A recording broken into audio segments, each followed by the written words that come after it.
Do you want to learn how to make a private story on Instagram? Instagram doesn't call it private story, but you can use the close friends feature. It works exactly the same way. Only the people you choose will be able to see your private story. Here's how to do that. First of all, go to your Instagram and just go to your profile. From your profile, tap on this menu. In here, you have to scroll down.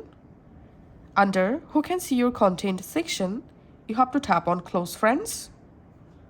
And now, select the people you want to include in your close friend list.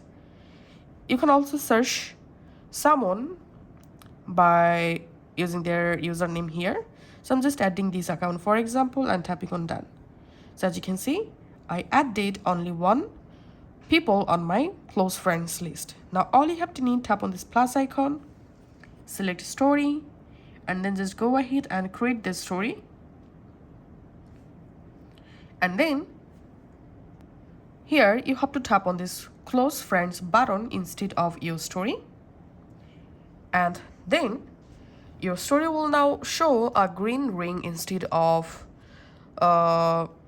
usual pink or orange one. Only your selected close friends can see your private story. So that's how you can actually do it. Thanks for watching.